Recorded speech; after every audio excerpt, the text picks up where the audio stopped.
The Ducks didn't make it easy. Oregon twice settled for field goals in the first half after promising drives. Gabriel also had a pass tipped and intercepted on 1st and goal. With Oregon's offense scuffling, the Badgers gradually took control with a methodical rushing attack led by running back Tui Walker, who finished with 97 yards. The Badgers led 13-6 to begin the fourth quarter and seemed headed for their first win over a number 1 team since toppling Ohio State in 2010. But momentum swung back in Oregon's favor after "Jump Around," Wisconsin's famed tradition.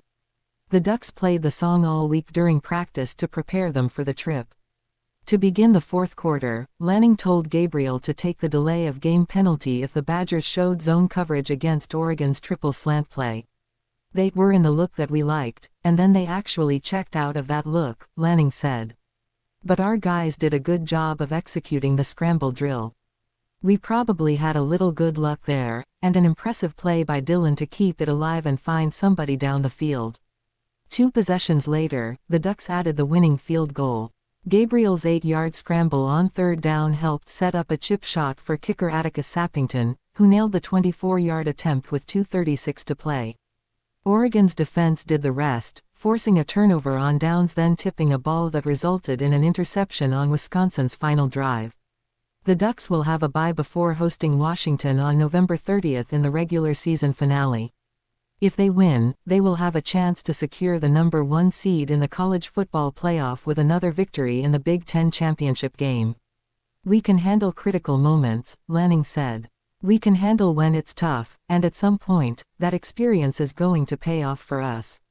It certainly paid off for us tonight." San Jose, California, Boise State running back Ashton Jeanty bolstered his Heisman Trophy resume Saturday night by breaking the single-season school rushing record in a 42-21 win against San Jose State.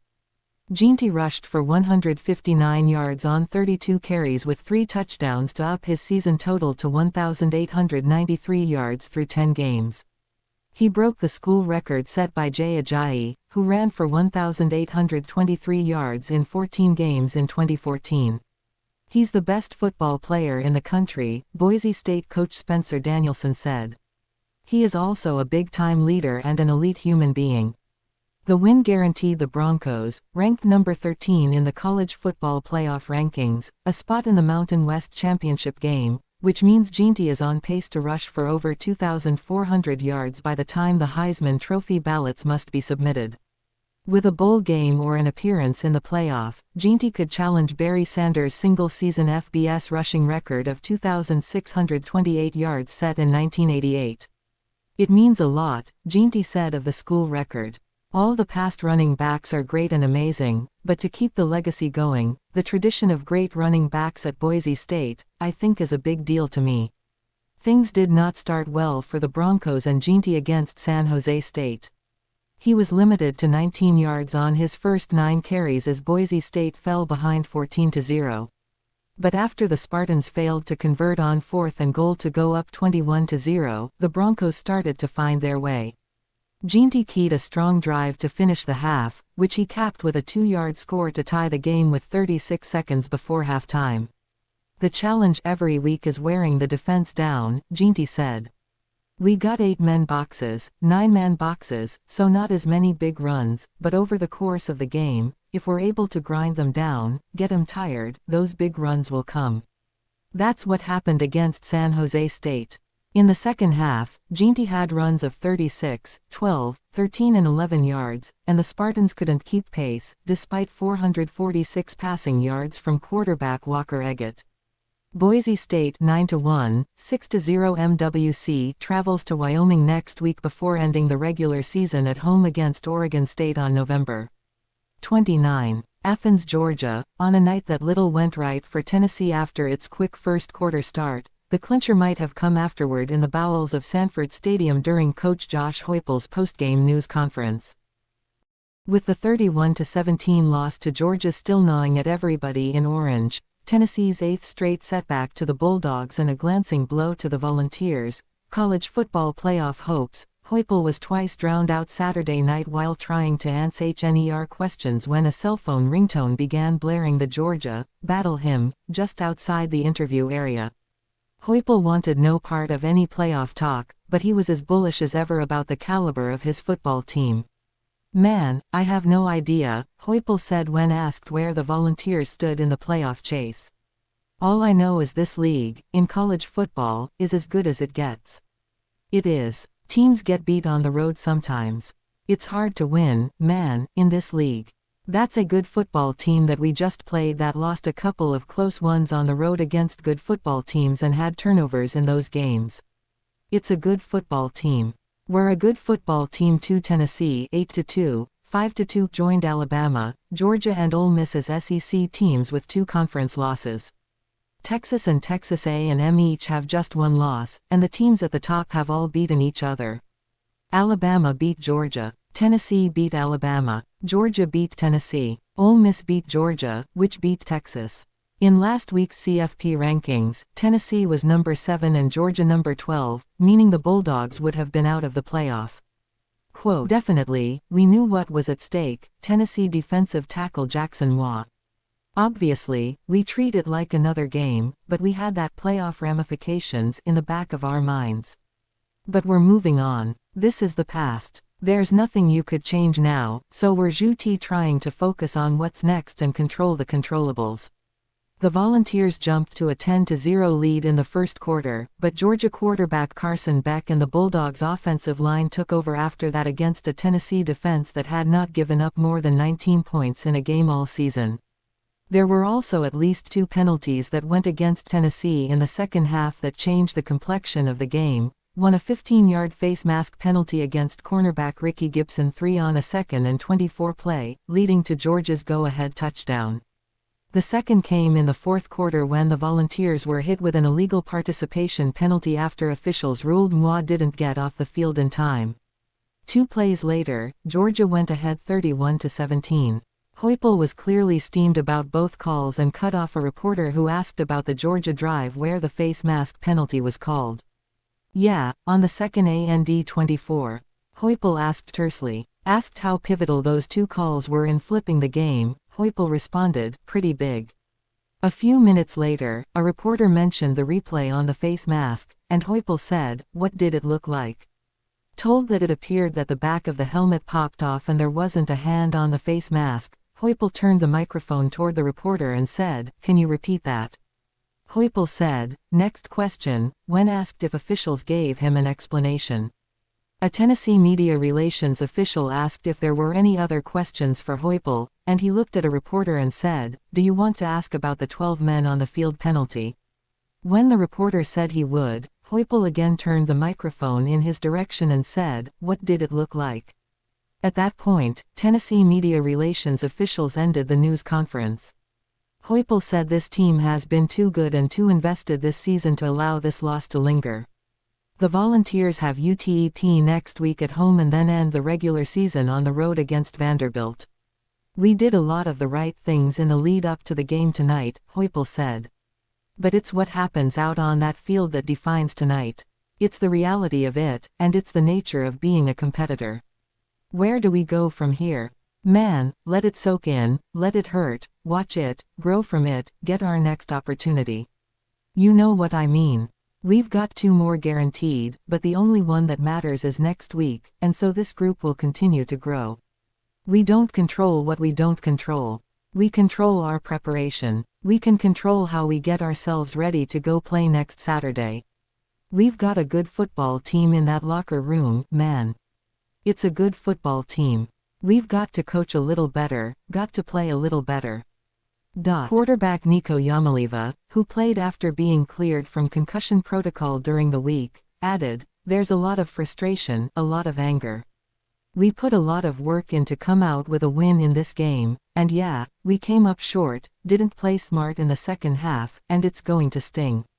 We've got to let it sting and just learn from this." Boulder, Colo.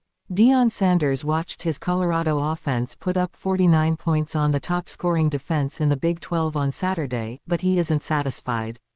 The coach expects dominance in all 3 phases of the game. The Buffaloes outplayed Utah in 2 out of 3 phases and eventually got rolling on offense in a 49-24 victory, extending their win streak to 4 games and ensuring they'll remain in the Big 12 championship race the rest of the way. Afterward, Sanders delivered a critique that sounded a little more like a warning to others. "We haven't even put it all together yet," Sanders said.